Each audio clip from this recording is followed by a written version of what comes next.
اللهم صل على سيدنا ومولانا محمد صاحب التاج والمعراج والبراق والعلم دافع البلاء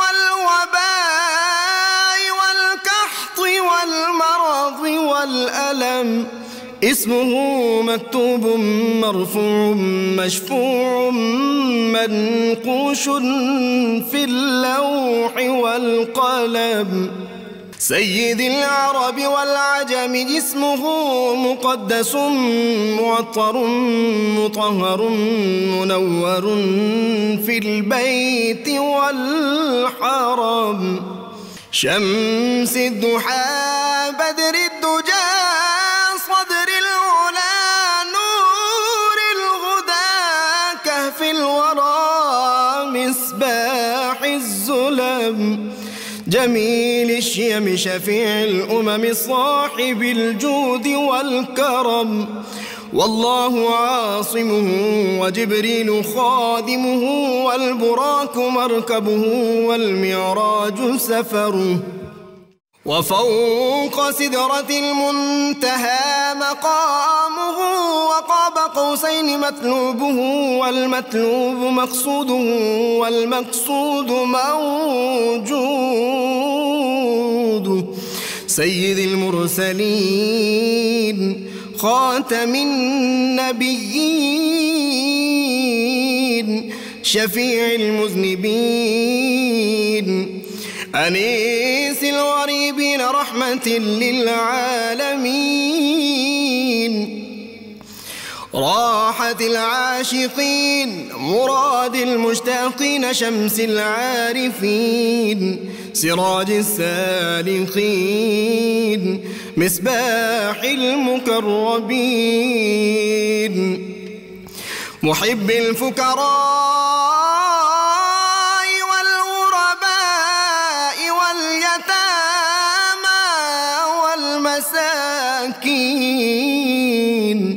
سيد الثقلين نبي الحرمين إمام القبلتين وسيلتنا في الدارين صاحب قاب قوسين محبوب رب المشرقين ورب المغربين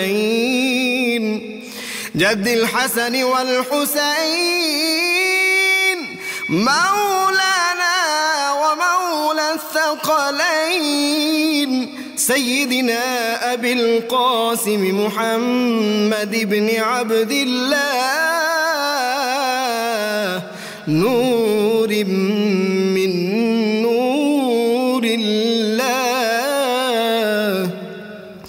يا أيها المشتاقون بنور جماله بلغ العلا بكماله كشف الدجى بجماله حصنت جميع خصاله صلوا عليه وآله وأصحابه وسلموا تسليما بسم اللہ الرحمن الرحیم۔ السلام علیکم ناظرین، پروگرام صبح نور کے ساتھ آپ کا میزبان نذیر احمد غازی حاضر ہے۔ ناظرین کرام، حضرت ابو انیس محمد برکت علی صاحب رحمہ اللہ کی تالیف اسماء النبی الکریم صلی اللہ علیہ وآلہ وسلم سے ایک اسم مبارک پڑھنے کی سعادت حاصل کر رہا ہوں۔ سیدنا المعطی صلی اللہ علیہ وآلہ وسلم ہمارے سردار عطا فرمانے والے، درود و سلام بھیجے اللہ آپ صلی اللہ علیہ وسلم، آپ کی آل پاک اور آپ کے صحابہ کرام پر۔ حضرت رضی اللہ تعالی عنہ فرماتے ہیں کہ نبی کریم صلی اللہ علیہ وسلم سب انسانوں میں سے حسین ترین، سب سے زیادہ سخی اور سب سے زیادہ بہادر تھے۔ روایات میں آتا ہے کہ رسول اللہ صلی اللہ علیہ وآلہ وسلم نے فرمایا، قیامت کے دن ایک شخص کو حساب کے لیے لایا جائے گا اور اس سے پوچھا جائے گا کہ تم نے دنیا میں کیا کیا؟ وہ کہے گا، خدایا تو نے مجھے پیدا کیا، مجھے ہدایت دی اور مجھے رزق میں فراوانی عطا فرمائی، پس میں نے بھی تیرے عطا کردہ رزق کو تیری مخلوق پر خرچ کیا اور ان کے لیے آسانی پیدا کی تاکہ آج کے دن میں تیری رحمت کا حقدار بن سکوں اور تو میرے لیے آسانی پیدا فرمائے۔ اللہ کریم فرمائے گا میرے بندے نے بالکل سچ کہا، اسے جنت میں داخل کر دو۔ ناظرین کرام، آج ایک ایسے تاریخ اسلام کے عظیم فرزند کے حوالے سے ان کی شخصیت، کردار، ان کی عظمتوں و رفتوں کا ہمیں تذکرہ پاک کرنا ہے، جس کے عزم و حوصلے جو تھے وہ ہمالیہ سے بلند تھے، جس کا یقین جو تھا وہ کوہ صفا کی طرح تھا۔ ناظرین کرام، علامہ اقبال کے کچھ اشعار جب میں پڑھتا ہوں تو مجھے اس کی عملی تفسیر اس کی ذات میں نظر آتی ہے۔ علامہ نے کہا تھا کہ ہر لحظہ ہے مومن کی نئی شان نئی آن، گفتار میں کردار میں اللہ کی برہان، قہاریو غفاریو قدوسیو جبروت، یہ چار عناصر ہوں تو بنتا ہے مسلمان، اور یہ راز کسی کو نہیں معلوم کہ مومن قاری نظر آتا ہے حقیقت میں ہے قرآن، اور جس سے جگر لالا میں ٹھنڈک ہو وہ شبنم، دریاؤں کے دل جس سے دہل جائیں وہ طوفان۔ اور پھر علامہ ایک جگہ کہتے ہیں کہ یہ غازی یہ تیرے پراسرار بندے، جنہیں تو نے بخشا ہے ذوق خدائی، دو نیم ان کی ٹھوکر سے صحرا و دریا، سمٹ کر پہاڑ ان کی ہیبت سے رائی۔ اور ناظرین کرام، دو عالم سے کرتی ہے بیگانہ دل کو، عجب چیز ہے لذت آشنائی۔ یہ شہادت ہے مطلوب و مقصود مومن، نہ مال غنیمت نہ کشور کشائی۔ یہ شہادت جو مطلوب و مقصود مومن ہے، یہ اس شخص کی زندگی کا ہر لمحہ کا جو مقصود تھا، مقصود زندگی تھا، وہ یہی تھا، اللہ کی رضا، رسول اللہ صلی اللہ علیہ وسلم کا عشق، اور جہاد سے بھی اس کو جو شوق تھا، شوق فراواں تھا اس کا۔ ناظرین کرام، پوری یورپ کی دنیا اس سے لرزہ بر اندام تھی۔ مجھے بہت اچھا لگا، ابن اسیر جو بڑے مشہور مورخ ہیں، انہوں نے اس کے بارے میں کہا کہ وہ اسلام کی ردا اور کفر کے مقابلہ میں ایک مضبوط ڈھال تھا۔ وہ محض ایک غیر معمولی اور غیر فانی مجاہد ہی نہ تھا، ایک سچا مسلمان اور انتہائی فرض شناس حکمران تھا۔ اور میں نے ایک اپنے مضمون میں مدت ہوئی لکھا تھا، میں نے کہا کہ وہ تاریخ کے اوراق میں نہیں، غیور مسلمانوں کے دلوں میں بھی زندہ ہے، زندہ رہے گا تا قیامت۔ ناظرین کرام، آپ حیران ہوں گے یہ کون سی شخصیت ہے؟ یہ وہ سلطان صلاح الدین ایوبی رحمہ اللہ ہیں۔ یہ اسلام کا عظیم مجاہد، جن کی وفات پر ابن خلقان نے کہا تھا کہ خلفائے راشدین کی موت کے بعد اسلام کے لیے سب سے بڑا سانحہ جو ہے صلاح الدین ایوبی ہے۔ سارے یورپ کے جو بادشاہ تھے وہ اکٹھے ہوئے، اور شاہ فرانس جو تھا فلپ، اس نے میسج بھیجا، اور شاہ انگلستان نے کہا کہ صلاح الدین خبردار رہو، اب سارے یورپ کے جو بادشاہ ہم اکٹھے ہو کے آ گئے ہیں اور تم اکیلے ہو، فوری ہمارے سامنے سرنڈر کر دو۔ صلاح الدین نے کیا کہا محمد الجوہر کی زبان میں؟ اس نے کہا کیا ڈر ہے جو ساری خدائی ہو مخالف، کافی ہے اگر ایک خدا میرے لیے ہے۔ اور ناظرین کرام، یہ اتنا بڑا حکمران جس کی مصر پہ حکومت تھی، عراق پہ حکومت تھی، شام پہ حکومت تھی، فلسطین اس میں تھا، ترکستان اس میں تھا، اور کتنے ممالک اس کے زیر نگین تھے، لیکن صاحب نصاب نہیں ہو سکا، حج نہیں کر سکا، اس کے پاس اپنے پیسے اتنے نہیں تھے۔ اور جب دنیا سے رخصت ہو رہا تھا، ٹوٹل اس کی جو کمائی تھی وہ 40 درہم تھے، جس سے اس کے کفن دفن کا پورا انتظام بھی اس وقت نہیں ہو سکا تھا۔ قرض لینا پڑا بیت المال سے، جو اس کے ورثاء نے بعد میں جو اس کے بھائی تھے بادشاہ بنے، انہوں نے ادا کیا تھا۔ ناظرین کرام، یہ ایسا آدمی تھا، جتنی مال و دولت اس کے پاس آتی تھی یہ غریبوں تقسیم کر دیتا تھا، یونیورسٹیاں بناتا تھا۔ اور ناظرین کرام، 5 برس تک یہ ٹینٹ میں رہا اور مسکرایا نہیں، جب تک اس نے کہا وہ مسجد اقصیٰ جہاں پہ اللہ کے محبوب صلی اللہ علیہ وسلم میرے آقا نے انبیاء کی امامت کرائی تھی، جب تک میں وہ جگہ نہیں دیکھ لیتا اس وقت تک نہ میں کسی پکی چھت کے نیچے رہوں گا، نہ میں اس وقت تک مسکرا سکتا ہوں۔ پھر یہی وجہ تھی، جب یہ دنیا سے رخصت ہوا تو مفتی اعظم فلسطین نے کہا کہ یہ جو تلوار ہے یہ بھی اس کے ساتھ ہی آج دفن کر دو، کیونکہ اب یہ تلوار چلانے والا دنیا میں کوئی صلاح الدین ایوبی نہیں۔ ناظرین کرام، آج ہم سعادت کر رہے ہیں حاصل اس عظیم فرزند اسلام کی۔ میں یقین کیجئے جب کبھی صلاح الدین ایوبی رحمۃ اللہ علیہ پہ پروگرام کرنے کا وقت آتا ہے تو مجھے ایسے دل میرا چاہتا ہے کہ گھوڑا میرے پاس ہو، کوئی بہت اعلیٰ نسل کا، ہاتھ میں تلوار ہو، اور پھر صلاح الدین ایوبی جو ہے اس کا کردار جو ہے اس پہ بات کی جا سکتی ہے۔ اللہ تعالی ہمیں توفیق دے۔ اور آج نوجوان نسل کو ضرورت ہے ناظرین کرام، ہم اپنی نوجوان نسل کو کسی اور طرف لے جا رہے ہیں، اور مجھے سمجھ نہیں آتی تھی پہلے کیوں ہم اپنے اسلاف سے پہلو تہی کر رہے ہیں۔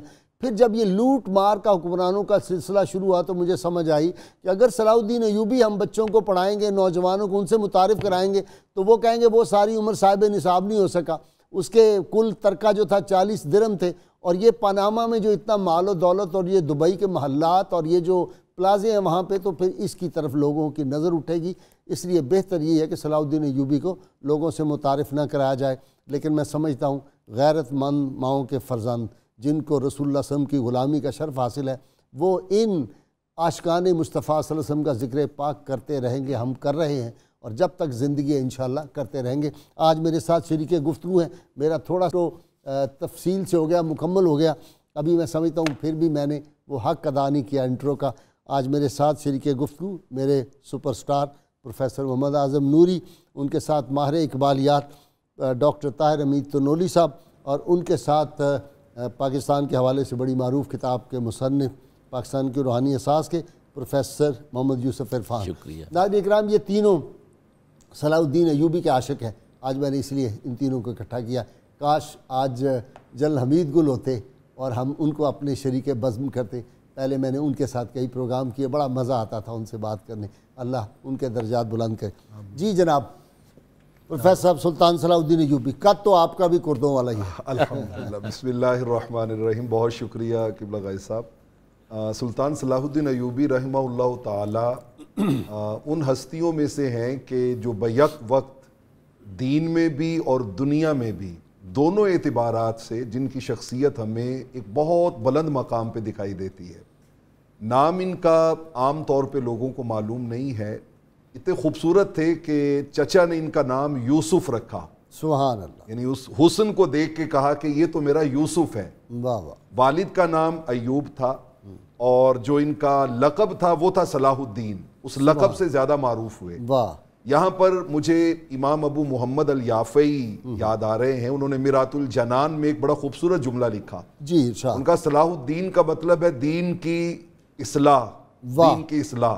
انہوں نے کہا کہ انہوں نے 80 سے زیادہ بڑے بڑے شہر، دمشق جتنے بڑے بڑے شہر فتح کیے، لیکن ان کا کمال یہ تھا کہ فتح بلاد الکفار وامروها بالاسلام، کہ کافروں کے وہ شہر جو تھے وہ فتح کرتے تھے، لیکن فتح کر کے چھوڑ نہیں دیتے تھے، بلکہ ان کو اسلام کے ساتھ آباد کرتے تھے، آباد کرتے تھے۔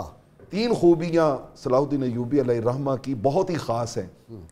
پہلی خوبی ان کی کہ حضور سلطان صلاح الدین ایوبی رحمہ اللہ تعالی جو ہیں وہ بہت زیادہ سریع الدم، بہت جلدی ان کی آنکھوں میں آنسو آ جاتے تھے، اور سب سے زیادہ آنسو آتے تھے لسماع الحدیث۔ جب بھی حضور کی کوئی حدیث سنتے تھے نا تو فی الفور ان کی آنکھیں جو ہیں ان کے پرنم ہو جاتی تھی۔ دوسری ان کی خوبی تھی رقیق القلب، کہ بہت زیادہ نرم دل تھے۔ یعنی دیکھیے کہ میں سمجھتا ہوں شخصیت کا کتنا بڑا امتحان تھا کہ اللہ نے فطرت میں جو چیزیں عطا کی ہیں وہ ان کا جو ڈیوٹی لگی ہے اس سے بالکل ٹکراتی ہیں۔ ڈیوٹی جہاد کی ہے، ڈیوٹی جو ہے وہ دشمنوں سے بیت المقدس آزاد کرانے کی ہے، لیکن فطرت میں جو ہے وہ کتنی عجیب سی صفات ہیں۔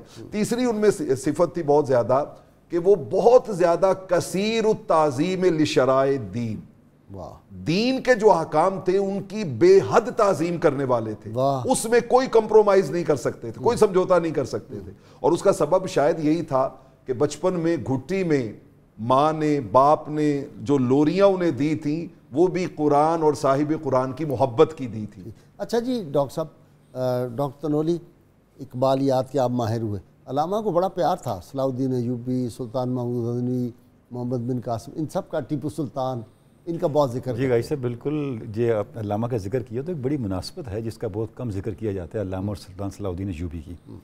سلطان صلاح الدین ایوبی کا جو نشان تھا وہ شاہین کا نشان تھا۔ اچھا، اور آپ دیکھیں اس وقت بھی جو مصر کے پرچم میں آپ کو ایگل نظر آتا ہے، یہ بنیادی طور پر سلطان صلاح الدین کی مناسبت سے ہے۔ اور ہمارا قومی پرندہ بھی یہی ہے. اور بڑے عرصے تک یہ وہاں پہ اور بھی کئی ملکوں کے لیے یہ نشان رہا. اس کو گولڈن ایگل کہتے ہیں. اچھا. یعنی یہ جو شاہین کی کئی سپیشیز ہیں ان میں جو ایک بہت ہی کلاسیکل اور بہت ہی اعلیٰ صفات کی نو ہے، یہ وہ نو ہے. اور اس کے وہ یعنی سلطان کے زمانے کے بھی اس طرح کے امیجز مل جاتے ہیں. اور آپ دیکھیں علامہ نے بھی جب ایک آئیڈیل مومن کا تصور دیا تو اس کے لیے پھر شاہین سے اس کو سمبلائز کیا، اس کے لیے علامت شاہین کی استعمال کی. تو بھائی صاحب صلطان صلاح الدین ایوبی کی شخصیت کو اگر ہم دیکھتے ہیں تو یہ وہ زمانہ ہے ابتلاء کا عالم اسلام کے اوپر آزمائش کا، کہ اس زمانے میں فاطمیوں نے جو تباہی بربادی کر دی تھی، جو ملی مقاصد ہیں ان پر ذاتی اقتدار اور ذاتی مقاصد کے غلبے کا زمانہ ہے. اب اس سے اندازہ کریں عالم اسلام کی فکری، ایمانی، اعتقادی اور عملی قسم پرسی کا، کہ سلطان صلاح الدین ایوبی ایک بہت بڑے مقصد کے لیے پورے عالم اسلام کو آواز دے رہے ہیں اور اس پہ لبیک کہنے والا کوئی نہیں ہے. تو اس زمانے میں سلطان صلاح الدین ایوبی نے اپنے عمل سے اور اپنے یقین سے، اپنی جد و جہد سے ان معاملات کو، ان امور کو پاسبل کیا جو ویسے ناممکن نظر آ رہے تھے. یعنی بیت المقدس کے حوالے سے جو ان کا کردار ہے اور بیت المقدس کی فتح، اور بھائی صاحب دیکھیں کہ ان کے رکھے ہوئے جو بنیاد تھی اس نے کتنا کنٹینیو کیا. 1948 تک جو تھا وہ اغیار کے ہاتھ میں بیت المقدس نہیں گیا. یعنی سلطان صلاح الدین ایوبی کا دیا ہوا تسلط اس زمانے تک کنٹینیو ہوتا رہا. جب ہمارے موجودہ حالات خراب ہوئے تو پھر ریجینالڈ تھا، رینالڈ جی نہیں وہ جس کو قتل کیا تھا، جو گسٹول تھا، ریجینالڈ بھی کہتے ہیں اور رینالڈ بھی کہتے ہیں. اچھا دونوں کہتے ہیں، رینالڈ بھی ریجینالڈ بھی. اس نے کہا تھا نا کہ میں اگر فتح کر لیا مدینہ منورہ کو فتح کروں گا جا کے، اور نعوذ باللہ نبی کریم صلی اللہ علیہ وسلم کا جسد اقدس جو ہے اس کو باہر نکالوں گا اور پھر اس کی. اور ایسا بھی، اور اس نے اس سے پہلے بھی ایک مسلمان قافلے پہ حملہ جب کیا تو اس نے کہا قتل کر دیا ان لوگوں کو، کہا کہاں ہے تمہارا محمد، اسے بلاؤ.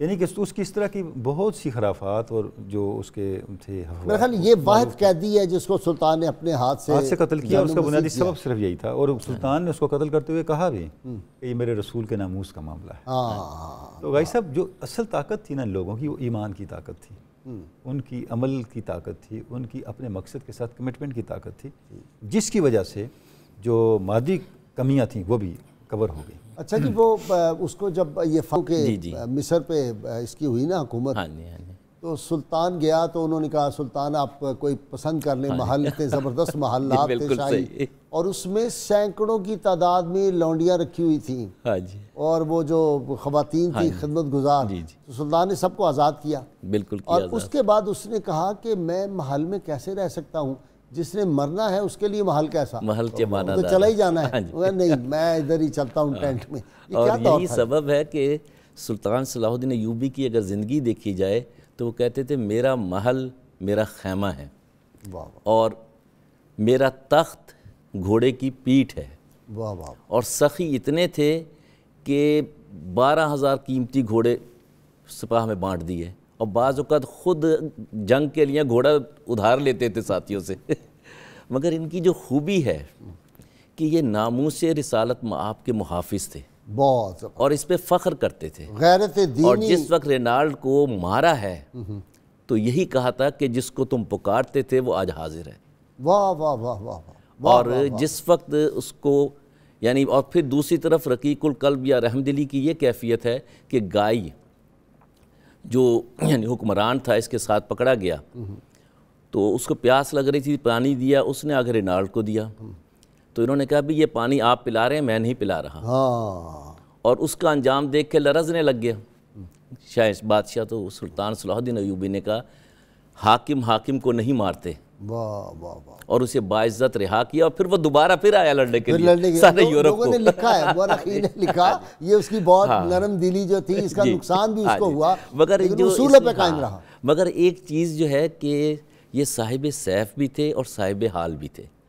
ان کی کیفیت ایک ولی کی تھی، ظاہر ہے جی، غوث اعظم سب سے زیادہ اہمیت ان کی گود میں جا کے بیٹھے. اور فقط یہی نہیں، صلاح الدین ایوبی کی ساری فوج کی اخلاقی اور دینی تربیت سیدنا عبدالقادر جیلانی رحمۃ اللہ علیہ کے مریدوں نے کی تھی، کوئی شک نہیں. اور یہ صلیبی فقط 91 ایئرس یروشلم اپنے پاس رکھ سکے ہیں، اور یہ دوبارہ حاصل کیا گیا انہوں نے لاکھوں بندوں کا خون کیا تھا، انہوں نے ایک بندے کا بھی خون نہیں بہایا. پہلے اجازت دے دی کہ سارے نکل جائیں، اور سب سے پہلے کون نکلا؟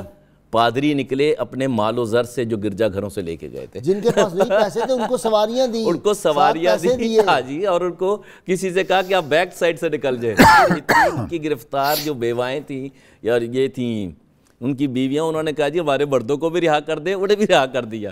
وہ بہادر وہ ہوتا ہے جو دشمن سے ڈرتا نہیں ہے، لڑتا ہے. واہ واہ واہ. اور صلاح الدین ایوبی کی اور یہ نہیں فخر کرتا. لیکن دیکھیں ہمارا زوال، آج ہماری حکومت کا ایک مشیر کھڑا ہو کے یہ کہتا ہے کہ ہم نے رسول اللہ صلی اللہ علیہ وسلم کے عاشقوں کو سزائے موت دلوائی اور ہم نے ان کے گستاخوں سے نرم رویہ کر کے ان کو چھوڑ دیا. اور میں آپ کے پروگرام ہی میں کہ پوری تاریخ اسلام شاہد ہے کہ رسالت مآب صلی اللہ علیہ وسلم کی ناموس کے خلاف جس نے حرکت کی ہے وہ کبھی محفوظ نہیں رہتا، خواہ وہ شہنشاہ ہو، خواہ وہ عالمی حکمران ہو، خواہ ہمارے موجودہ حکمران ہو.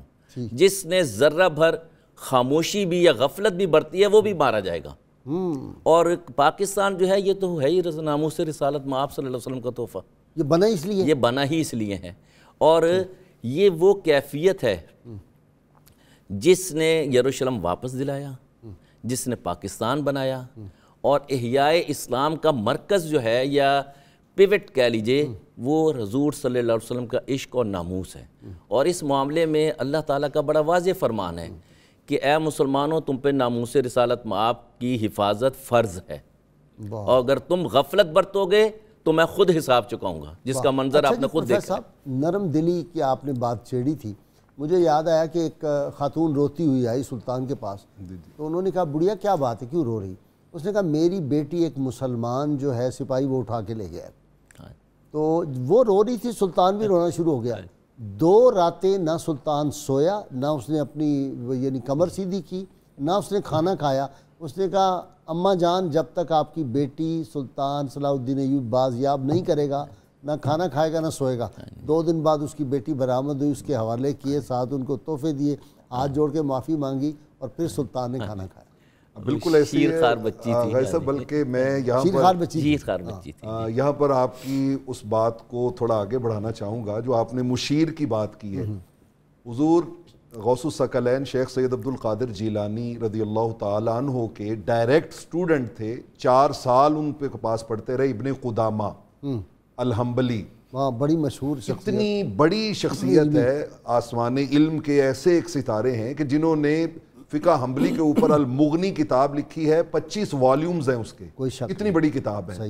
اور جب یہ ساری صلیبی جنگیں اور بیت المقدس کی آزادی ہے، اس وقت چیف ایڈوائزر سلطان کے وہ ابن قدامہ ہیں. وہ ابن قدامہ چیف ایڈوائزر ہے ان کے، اور وہ ان کو گائیڈ کر رہے ہیں. اور حضور غوث پاک کا فیض جو ہے وہ دم قدم ان کے ساتھ ہے، اور اس کو وہ لے کے آگے چل رہے ہیں.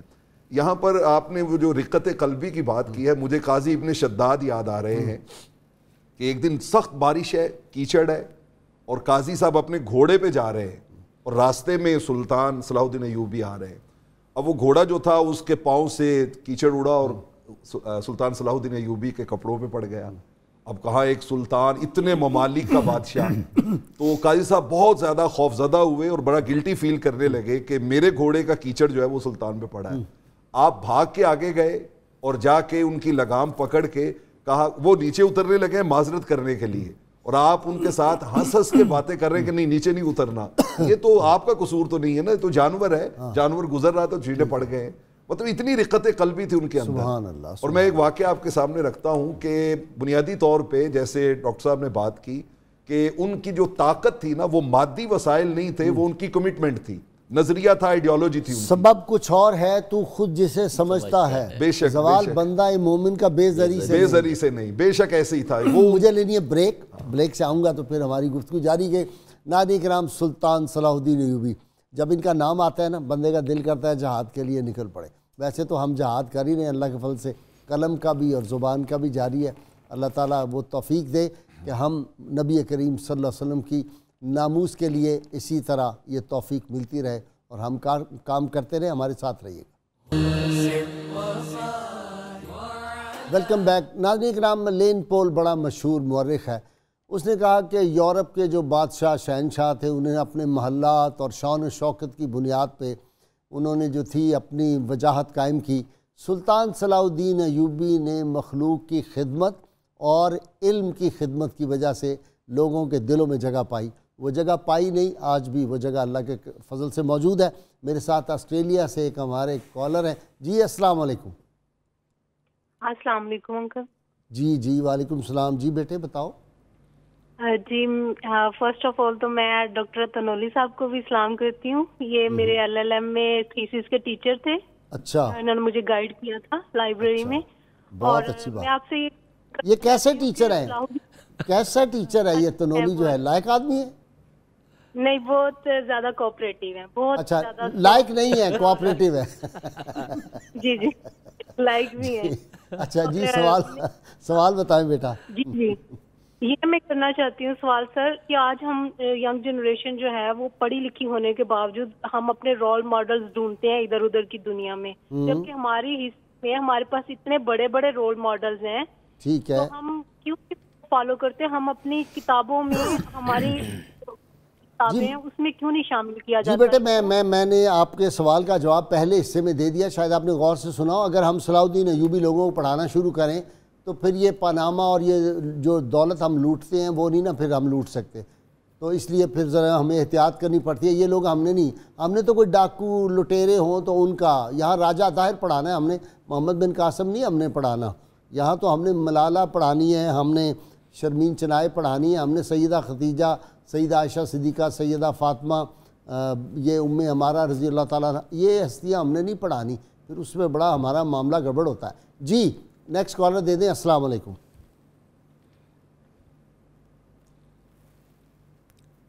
جی جناب.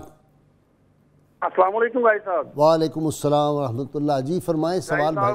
گائی صاحب بشارت عرض کر رہا ہوں قصور سے. انشاءاللہ بشارت آپ سے کل ملاقات ہوگی شام کو. قصور سر آ رہے ہیں سر کل؟ ہاں جی کل شام قصور خطاب ہے. جی ماشاءاللہ سر.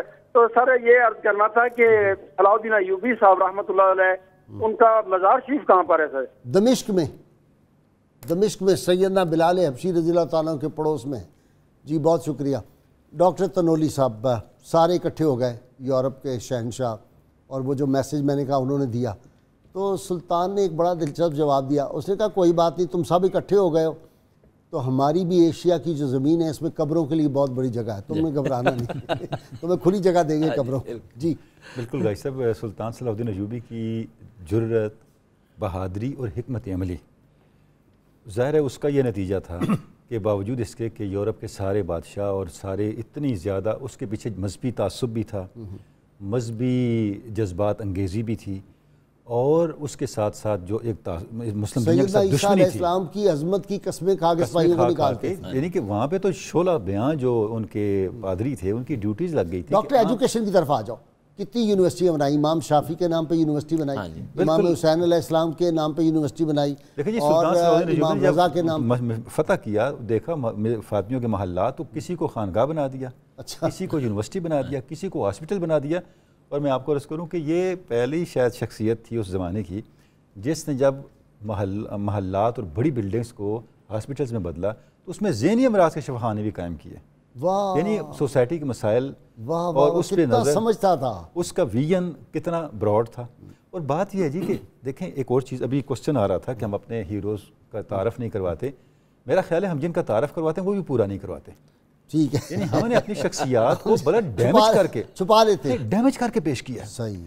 مطلب یہ کہ آپ نے پوری شخصیت کو وہ ہے کیا. مثلا سلطان صلاح الدین ایوبی کی اگر آپ جنرل کانسیپٹ لیں تو ایسا لگتا ہے بس کوئی فوجی تھا اور تلوار لے کے نکل پڑتا تھا جب ضرورت پڑتی تھی. ایسا نہیں ہے. جیسے علامہ کا ہے تو جیسے کوئی شاعر تھے صرف.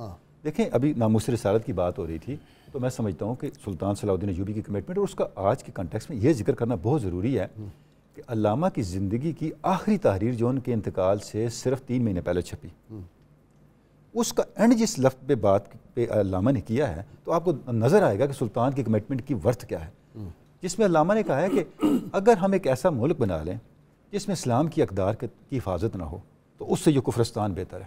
واہ واہ. ایسے ملک کے لیے کوشش کرنے پہ میں لعنت بھیجتا ہوں اور اس کے لیے لڑنے کو حرام جانتا ہوں. بہت کتنی بڑی بات ہے. بہت. جی یوسف ایک بات کہ انہوں نے جو جج مقرر کرتے نا قاضی, جی ان کے لیے بڑا ٹیسٹ رکھتے تھے کہ وہ انتہائی ایماندار ہو, ایسا نہ ہو جس کا بیٹا کروڑوں روپیہ جو ہے ادھر ادھر کر رہا ہو پراپرٹی ڈیلوں سے اور باپ کہہ رہا ہو مجھے تو کچھ پتہ ہی نہیں. وہ ہر جج کی خبر رکھتے تھے کہ جج آنیسٹ ہوں, اور جو ان کے یہ جو ایڈمنسٹریشن کے لوگ تھے عمال حکومت بالکل ان کی بھی خبر رکھتے تھے اور ان کا پتہ کرتے تھے ان کی جائیداد میں اضافہ تو نہیں ہو رہا. یعنی نیب جو تھی اصلی نیب, 2 نمبر نیب نہیں, یعنی اب تو پراپرٹی ڈیلر جو ہے وہ نیب میں لوگوں کو کرواتے ہیں پوائنٹ اور یہ اور وہ, ہمیں پتہ چلا, بڑی شرم آتی ہے. تو وہاں تو یہ حال تھا کہ ایک ایک بندہ چن کے لگاتے تھے. ان کی ایڈمنسٹریشن جو تھی وہ عدل پہ, یعنی عدل اس کا مین موٹو تھا, اور اس کے تحفظ کے لیے خود کئی بار بعض لوگوں نے مقدمات دائر کیے ہیں تو خود صلاح الدین ایوبی حاضر ہوئے ہیں اور عام انسان کی طرح. واہ واہ. یہ نہیں ہے کہ پورے پروٹوکول کے ساتھ جا رہے ہیں. دوسری بات کہ خاموشی کے ساتھ مقدمہ سنا, اس کا جواب دیا, اور کوئی مقدمہ ایسا نہیں تھا جو سچا ہوتا, لہٰذا جیت انہی کی رہی. اور انہوں نے ہارنے والے کو انتقام کا نشانہ نہیں بنایا, کبھی نہیں دی. اور دوسرا یہ تھا کہ بعض اوقات اس طرح کی حرکتیں انہوں نے اپنے, ایک دوسری بات یہ تھی کہ ذاتی زندگی میں کبھی کسی ملازم کو ڈانٹا بھی نہیں. اور پہلی کوشش ہوتی تھی کہ اگر ملازم مثلا ایک جعل ساز تھا تو پتہ چلا تو اس کی تنخواہ ڈبل کر دی. حکمت یہ تھی کہ بھی ہونتے پیٹ پار جائے, ٹھڑ پار جائے گا. ویسے جعل ساز تو آج کل بھی حکمران بہت قریب رکھتے ہیں, بلکہ میں نے دیکھا بعض اوقات تقریر کر رہے ہوتے ہیں تو سب سے بڑا فراڈ جو ہوتا ہے زمینوں والا وہ ان کے دائیں پہلے اور ایک جو دلچسپ بات ہے کہ جب حلب فتح ہوا تو انہیں کچھ رقم کی ضرورت تھی اسٹیٹ افیئرس کے لیے.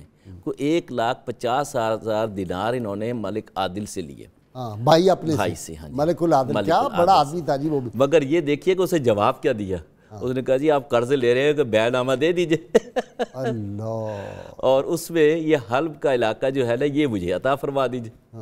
تو انہوں نے کہا بھی حلب تو میں تمہیں دینا چاہ رہا تھا جو میں نے ابھی بڑی مشکل سے یعنی جان دے کے حاصل کیا ہے. تو انہوں نے کہا جی بیع نامہ دے دیں. انہوں نے کہا جی یہ ہم زمینیں فروخت نہیں کرتے, یہ جہاں کے رہنے والوں کی زمین ہے, تم فقط اس کے نگہبان ہوں گے, تم ان کے خزانوں کے مال کے خزانچی ہو, تم ایک دیانتدار خزانچی بن کے رہنا. 2 کالر ہیں یوسف لے لیں. السلام علیکم. ہلو جی السلام علیکم. جی وعلیکم السلام ورحمۃ اللہ. جی غازی صاحب میں نازیہ حافظ آباد سے. جی میری بہن فرمائیں. آپ ہر یہ شہر کا سید شبیر حسین شاہ حافظ آبادی کا شہر کیا خطیب تھا, اور آپ یقین کریں کہ آپ ہر شہر کا نام لیتے ہیں, ہر شہر میں وزٹ کرتے ہیں. آپ حافظ آباد کا وزٹ کریں, آپ یقین کریں کہ میں کافی دنوں سے اس کوشش میں تھی, اور میرا یہ خیال تھا یہ اللہ والوں کا پروگرام ہے, یہاں صرف اللہ والوں کی کال ملتی ہے.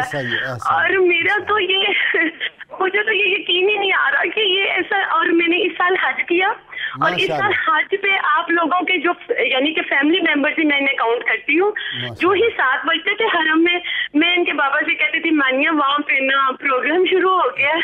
تو میں آپ کو یاد کیسے کرتی تھی کہ جی فلاں جو انکل ہیں جو داڑھی والے نہیں ہیں, جو ریڈ داڑھی والے ہیں, نام مجھے کسی کا بھی نہیں آتا تھا.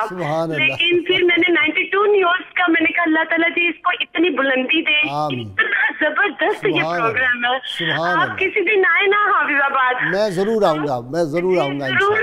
اور میں یہ پوچھنا چاہ رہی تھی کہ صلاح الدین ایوبی صاحب یعنی کہ حکمران ہوتے ہوئے ولایت کے اس عہدے پہ تھے, تو کیا ولی جو ہوتا ہے جیسے نبی پیدائشی نبی ہوتا ہے تو ولی بھی پیدائشی ولی ہوتا ہے؟ واہ بہت اچھا سوال ہے.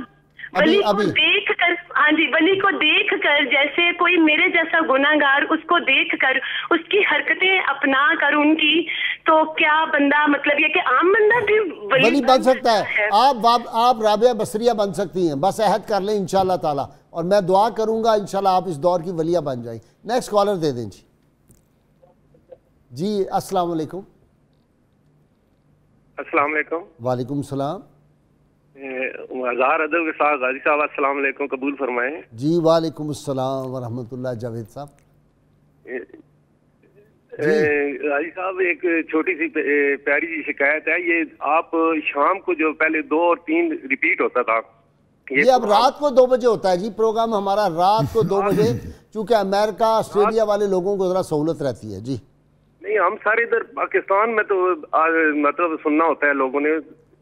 ٹھیک ہے, یہ اپلوڈ ہو جاتا ہے نیٹ پہ بھی, تو آپ اس پہ بھی دیکھ سکتے ہیں, انٹرنیٹ پہ بھی پروگرام. ابھی 1 گھنٹے بعد ہو جائے گا, آپ اس پہ بھی دیکھ سکتے ہیں. بہت شکریہ. کوئی سوال ہو تو فرمائیں آپ. سوال ہے, حضور سلطان صلاح الدین ایوبی کا اقتدار مبارک کتنے سال سر رہا؟ ٹھیک ہے جی, ابھی پوچھ رہے تھے. آپ چکوال سے ہیں نا؟ چکوال شریف سے. چکوال محبوبوں کا شہر ہے ماشاءاللہ جی. غازی صاحب میں یہاں پہ بات کرنا چاہوں گا. غازی اپنا سلطان صلاح الدین ایوبی رحمہ اللہ تعالی کی اس صندوق کی کہ جو پوری زندگی لوگوں کے لیے ایک بہت بڑی مسٹری بنا رہا, ٹھیک, کہ یہ صندوق کیا ہے, اس کو کبھی ہم نے کھولتے نہیں دیکھا, بند کرتے نہیں دیکھا, اور اس کو کوئی ہاتھ بھی نہیں لگا سکتا. جب سلطان صلاح الدین ایوبی علیہ الرحمہ کا وصال ہوتا ہے تو اس صندوق کو کھولا جاتا ہے. مطلب اتنا دیکھیے کہ اتنا بڑا مقام پانے والے کے پیچھے اپنی نیتیں کیا ہیں. صندوق کو کھولا جاتا ہے تو تاریخ نگار لکھتے ہیں بداخل ہی حفنات من تراب, اس میں چھوٹی چھوٹی پوٹلیاں پڑی ہوئی ہیں 80 سے زیادہ, اور ہر پوٹلی میں مٹی ہے, اور ساتھ میں ایک وصیت لکھی ہوئی ہے, اور وصیت میں یہ لکھا ہوا ہے کہ یہ ہر پوٹلی میں اس شہر کی مٹی ہے جس کو میں نے اسلام کی خاطر فتح کیا ہے. سبحان اللہ, اسلام کی خاطر جس کو میں نے فتح کیا ہے, اور میں یہ وصیت کرتا ہوں, یہ ان کا جملہ ایمان کو ایک روشنی عطا کرتا ہے. میں یہ وصیت کرتا ہوں کہ یہ ساری پوٹلیاں میرے ساتھ قبر میں رکھی جائے, لعلھا تکون حجتا عند اللہ لی فینیر بہا قبری. میرے پلے میں اور کوئی عمل نہیں ہے, شاید ان مٹیوں کے سبب سے اللہ میری قبر کو روشنی عطا فرمائے. مطلب جس کی نیت یہ ہو تو پھر اس کو محلات کس طرح فیسینیٹ کریں گے, اس کو محلات کی طرف کس طرح اٹریکشن ہوگی. اور ان کی ایک خاص اسٹریٹجی یہ بھی تھی کہ آپ جنگ کو اس طرح آرگنائز کرتے تھے کہ جو جنگ ہے وہ جمعے کے عین جمعے کی نماز کے وقت ہو. تو ان کے سارے سپاہیوں نے پوچھا, مجاہدوں نے, کہ حضور آپ ٹالتے رہتے ہیں, مؤخر کرتے رہتے ہیں بہانے سے, اور جب جمعے کی نماز کا ٹائم ہوتا ہے تب آپ جنگ شروع کر دیتے ہیں. تو ان کا جواب دیکھیے, انہوں نے کہا میں اس لیے کرتا ہوں کہ اس لمحے حضور کی امت کے سارے علماء ممبروں پہ بیٹھے ہوتے ہیں, اور ممبروں پہ بیٹھے وہ مجاہدوں کے لیے دعا کر رہے ہوتے ہیں. سبحان اللہ, ان کی دعائیں جب ہمارے ساتھ ملتی ہیں تو تم دیکھتے نہیں ہو کہ کئی گنا زیادہ طاقت جو ہے ہم ان کو کس طرح روند کے گزر جاتے ہیں. تو یہ بنیادی طور پہ ان کی جو کمٹمنٹ تھی. ہم نے تو مائک بند کر دیے کہ درود و سلام اس وقت نہ پڑھا جائے. ہماری بدقسمتی اور بد نصیبی تو بس اس کی تو ایک لمبی کہانی ہے, اور انشاءاللہ العزیز پروفیسر صاحب جس طرح پر امید ہیں انشاءاللہ العزیز وہ وقت جلد آئے گا کہ جب سلطان صلاح الدین ایوبی علیہ الرحمہ کے سچے جانشین جو ہیں وہ اس ملک میں حضور کے دین کی خدمت کریں گے انشاءاللہ. آج کے سوال کا ناظرین کرام وقت ہو گیا. ہم ہر روز آپ سے سوال پوچھتے ہیں, جو صحیح جواب دیں ان کو کسان آئل کی جانب سے گفٹ پیش کرتے ہیں. آج کا سوال, سلطان صلاح الدین ایوبی رحمہ اللہ نے بیت المقدس کو کب فتح کیا تھا؟ اور گزشتہ سوال جو ہم نے آپ سے پوچھا تھا, حضرت سید زید بن امام زین العابدین علیہ السلام کی ولادت باسعادت 78 ہجری 78 ہجری میں مدینہ منورہ میں ہوئی تھی. درست جواب جنہوں نے سب سے پہلے دیے خوش نصیب حضرات کے نام شاہ رخ خان لاہور, مظفر حسین گجرات, حافظ محمد طاہر جمیل ساہیوال, محمد جاوید بلوچ کراچی, محمد جاوید پتوکی, میاں مقصود احمد حافظ آباد, شکیل محسن بہاول نگر, گوہر علی خان کراچی, نذیر احمد سعیدی وہاڑی, رفت گیلانی راولپنڈی, محمد اسماعیل جہلم, محمد راشد لیا. انشاءاللہ آپ سب کو آپ کے گفٹ پہنچا دیے جائیں گے. ڈاکٹر تنولی صاحب نے کتنے برس حکومت کی؟ 1174 میں ٹیک اوور کیا انہوں نے. 1174 میں کیا. نور الدین زنگی رحمۃ اللہ علیہ کی وفات کے بعد. نور الدین زنگی کتنا بڑا آدمی تھا جی, ہم نے ان کا ذکر ہی نہیں کیا. بالکل بالکل, کتنا بڑا عاشق رسول, وہ عظمتوں کے یعنی نور الدین یعنی سلطان صلاح الدین ایوبی کو بنانے میں 2 شخصیتوں کا بہت بڑا ہاتھ ہے. ایک سیدنا عبد القادر جیلانی اور انہی کے فیض یافتہ نور الدین زنگی, اور پھر نور الدین زنگی ان کی سلطان صلاح الدین ایوبی کا جو کی شخصیت کا جو ڈھلنا ہے ظاہر اسی انداز میں ہوا جو نور الدین زنگی کا طریقہ حکمرانی تھا، طریقہ زندگی تھا. اب غازی صاحب دیکھیں کہ اگر آپ سلطان کی پوری زندگی کو کنکلوڈ کریں تو میں سمجھتا ہوں کہ 2 چیزیں، تلوار اور قرآن مجید، یہ آپ کو اثاثہ نظر آتا ہے سلطان صلاح الدین ایوبی کا، کہ باوجود بیماریوں کے، باوجود تکالیف کے، وہ جہاد کے گھوڑے پہ ہمیں نظر آتے ہیں. جہاد میں تھے، بیٹے کے انتقال کی خبر آئی تو انہوں نے بتایا نہیں. تو اب یہ کمٹمنٹ کا یہ عالم ہے، اور قرآن مجید کے ساتھ کمٹمنٹ کا یہ عالم ہے کہ جب ان کا آخری وقت تھا تو قاری قرآن سے کہا کہ تلاوت کرو، اور جب وہ اس آیت پہ پہنچا ہو لہ الذی لا الہ الا هو عالم الغیب والشہادہ، اس پہ انتقال ہوا سلطان کا. اچھا، یعنی قرآن مجید کی سورہ حشر کی سایہ مبارکہ پہ سلطان کا انتقال. قرآن مجید کے ساتھ تعلق، قرآن مجید کی تعلیمات کے ساتھ تعلق اور جہاد کے ساتھ عشق، یہ وہ طاقت ہے سلطان صلاح الدین ایوبی کی جس نے ان معجزوں کو ممکن بنایا جس کا آج ہم تذکرہ کر رہے ہیں. اب دکھ کی بات یوسف آپ سے کرنی ہے.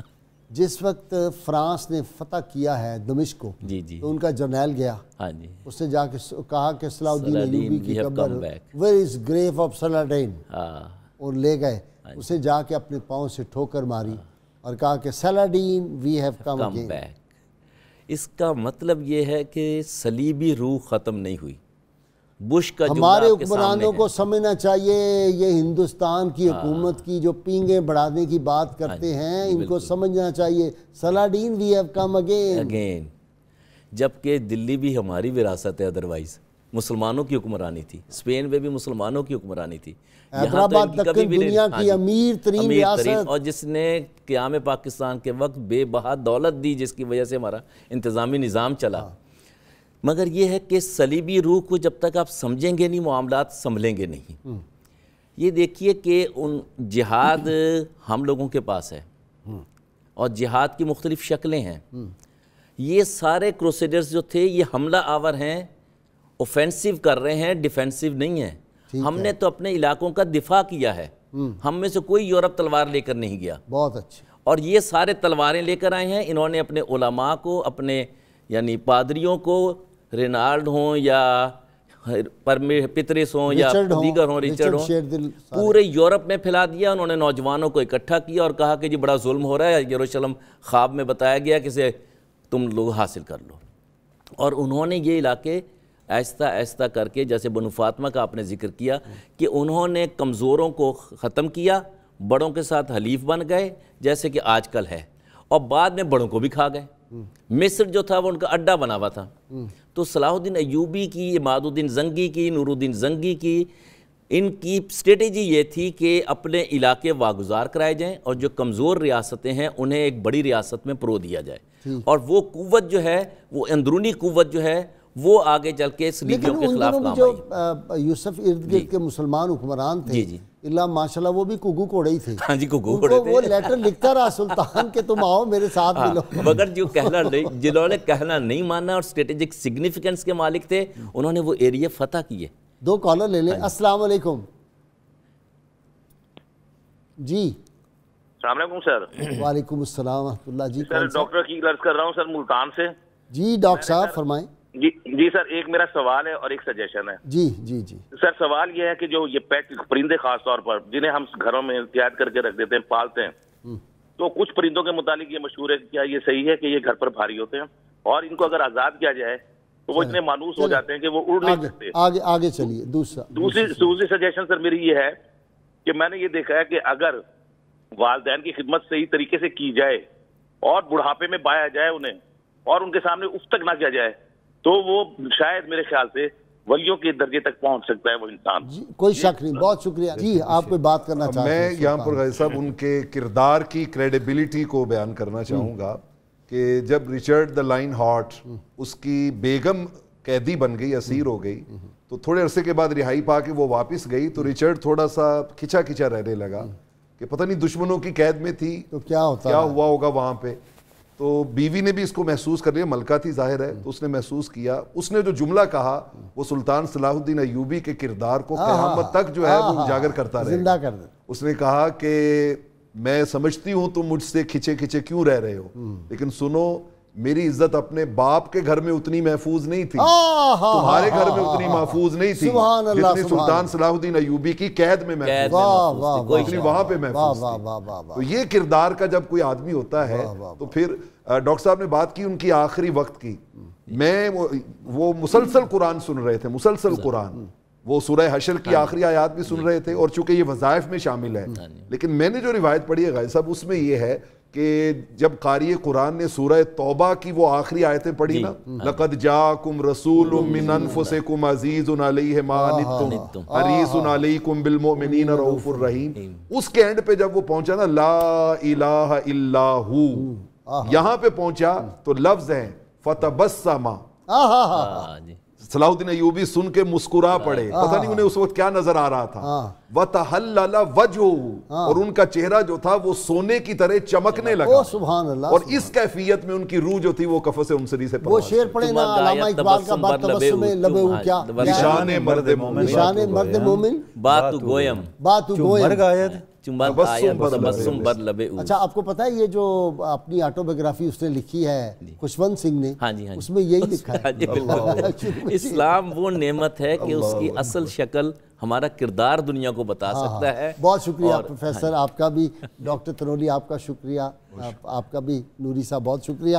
ناظرین کرام، کتاب الشفا سے نسخے کا وقت ہو گیا، اولاد نرینہ کا حصول۔ روزانہ رات کو سونے سے قبل سورہ ابراہیم کی آیت نمبر 38 جو ہے وہ اور 41 بار پڑھ کر اپنے اوپر دم کرنے سے اللہ تعالیٰ اولاد جیسی نعمت سے مالا مال کرتا ہے۔ شرط یہ اول و آخر 11 مرتبہ کوئی بھی درود پاک جو ہے وہ ضرور پڑھے۔ سیدنا علی المرتضیٰ شیر خدا فاتح خیبر ارشاد فرماتے ہیں، جو شخص حقیقت میں پرہیزگار ہوتا ہے وہ ناجائز اور حرام کاموں سے بچا رہتا ہے۔ ناظرین کرام، وہ دعا ہم ہر روز مانگتے ہیں، اللہ کریم سے دعا ہے کہ وہ میں حضور رحمت عالمین صلی اللہ علیہ وسلم کی غیر مشروط محبت اور لامحدود وفاداری نصیب فرمائے۔ اور ناظرین کرام، اللہ تعالیٰ پاکستان کو سلطان صلاح الدین ایوبی رحمۃ اللہ علیہ جیسے دیانتدار اور غیرت مند حکمران عطا فرمائے، جو عوام کے ہمدرد ہوں، جو دولت لوٹ کر جو ہے وہ، ہمارے وزیر اعظم صاحب کا ایک میں نے بیان پڑھا بڑا دلچسپ چند روز پہلے، جو نئے وزیر اعظم ہیں، انہوں نے کہا کہ ہم حکمران دولت کو جیبوں میں ڈالتے ہیں، جیبوں سے نکالتے نہیں ہیں۔ ہم بھی یہی کہتے ہیں، صرف فرق یہ ہے کہ اپنی جیبوں میں ڈالتے ہیں۔ ہمارا کہنا یہ ہے کہ نہیں، غریبوں کی جیبوں میں ڈالا کریں، یہ بہت اچھی بات ہے۔ ناظرین کرام، وہ نعرہ ہمارا پروگرام پوچھتے ہیں احباب کے کب ریپیٹ ہوتا ہے، تو یہ رات کو 2 بجے ہوتا ہے، چونکہ جو باہر کے ممالک ہیں ان کا بھی ہمیں اپنے ناظرین اور سامعین کا خیال رکھنا ہوتا ہے۔ رات کو 2 بجے، ویسے انٹرنیٹ پہ ابھی 1 گھنٹے تک یہ پروگرام اپلوڈ ہو جائے گا، آپ انٹرنیٹ پہ بھی دیکھ سکتے ہیں انشاءاللہ تعالی۔ اور وہ نعرہ ناظرین کرام ہم نے نہیں بھولنا، اور نعرے سے پہلے میں پھر وہی ریپیٹ کر رہا ہوں، حضرت داتا گنج بخش رحمۃ اللہ علیہ کی مسجد اور ان کے مزار پاک پہ نماز پڑھنے کے لیے جانے پہ جو ٹیکس لگا دیا گیا ہے، وہ خیال کرنا چاہیے۔ سلطان صلاح الدین ایوبی نے چنگی اور یہ سارے ٹیکس معاف کر دیے تھے۔ وہ کہا کرتے تھے کہ حکمران وہ ہے جو عوام سے کم ٹیکس لگائے، بلکہ وہاں فروغ دے، اپنی تجارت جو ہے ان لوگوں کو سہولتیں مہیا کرے، وہ انڈسٹری لگائے، وہ سارے کام کرے، ایجوکیشن انسٹیٹیوشن بنائے، لوگوں پہ ٹیکس کم سے کم۔ تو ٹیکس باقی تو جیسے لگے ہوئے ہیں، یہ جو نماز پہ ٹیکس ہے اور داتا صاحب حاضری پہ ہے، تو میری بات اسحاق ڈار صاحب تک، جناب تک پہنچا دیے جائے کہ داتا صاحب ناراض ہیں۔ آپ پتہ کر لیں کسی اہل نظر سے کہ ان کے جو محبین ہیں ان میں غربا زیادہ ہوتے ہیں، ان کے لیے 50 روپے 5 نمازوں کے تہجد کے لیے ڈال کے یہ 60 روپے بہت زیادہ ہے ایک بندے کے لیے، اس لیے جتنی جلدی ہو یہ جگہ ٹیکس ختم ہو جانا چاہیے۔ اب وہ نعرہ ہم مل کے لگائیں گے، میرے مہمان، میرے ناظرین، میرے سامعین زوردار نعرہ لگائیں مل کے، تاکہ پاکستان کے اندرونی بیرونی دشمن جو ہیں سارا دن وہ بے چین رہیں، اور یہ نعرہ تا قیامت انشاءاللہ کریا کریا کوچا کوچا یہ گونجے گا، اور انشاءاللہ حیدرآباد دکن تک بھی یہ نعرہ گونجے گا۔ میرے ساتھ مل کے نعرہ لگائیے، پاکستان کا مطلب کیا؟ لا الہ الا اللہ محمد الرسول اللہ۔